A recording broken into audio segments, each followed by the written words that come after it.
Hey, so it's me again. Been a while since I posted anything, and I'm the type of person to not ever leave things undone. So I wanted to get back in here, post just kind of a recap update.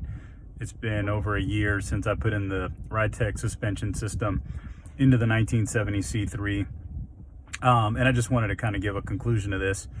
In terms of installation difficulty, I would say if you're a solid do-it-yourselfer, it's on a 1 to 10, it might be like a 6 or a 7. The hardest part that I found, and yeah, I'm the type to learn anything and grab a hold of anything, was getting the bushings into the upper and lower arms. That I ended up getting a few of them in myself, but then there were some I just couldn't get in. I didn't have the proper shop tools to do it, so I did go to a shop, paid like 20 bucks.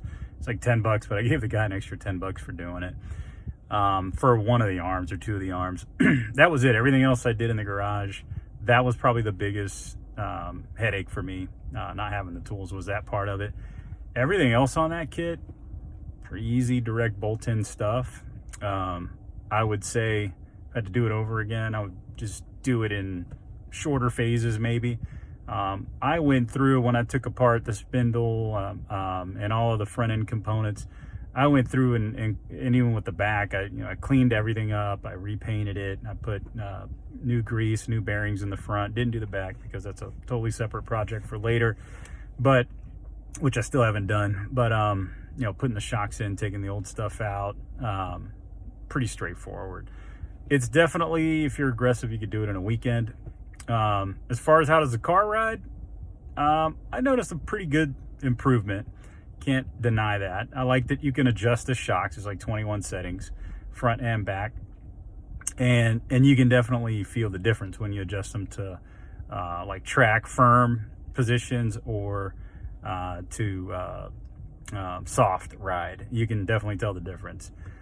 I had put, one thing to note, I had put a Crate 383 into the vehicle at the same time, aluminum heads.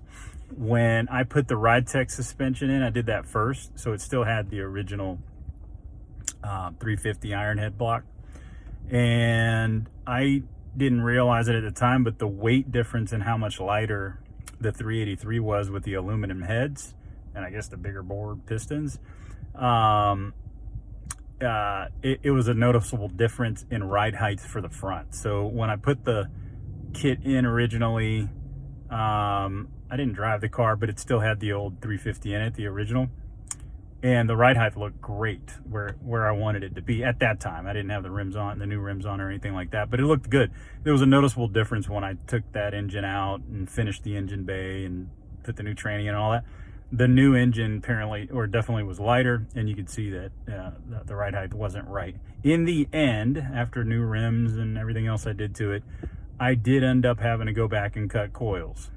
They come with the kit to get the right ride height. I ended up cutting too much. If I had a lower profile tire, it probably would have been fine. I think I got 45 series profile on the front, and they were brand new, so I wasn't trying to buy new tires. I like the tires.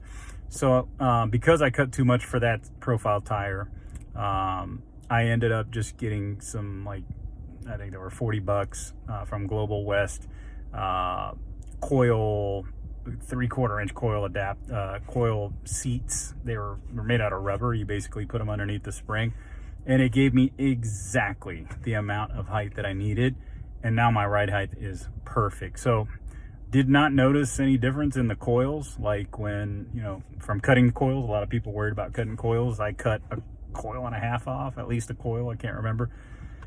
Didn't notice a big difference at all. Actually, I didn't notice any difference. So if you're nervous about cutting coils, I wouldn't be. I'd be more worried about heating coils and compressing them. That's definitely will affect the structure, the engineering of the coil, and I wouldn't recommend that for sure. But cutting them, no problem. The next step up obviously would be to get coilovers on all four corners of the car. I don't know that would feel a whole lot better in terms of suspension quality. I really don't. Never driven a C3 with coilovers. If any of you have and you're watching this video, put in the comments, what what you think the differences are if you've driven both.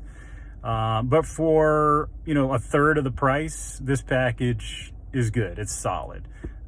So happy so far, and I didn't want to, you know, not provide a conclusion to this video. So any questions, comments, put it in the comments. I'll try to do better getting back in here and monitoring this. But anyway, thanks for watching.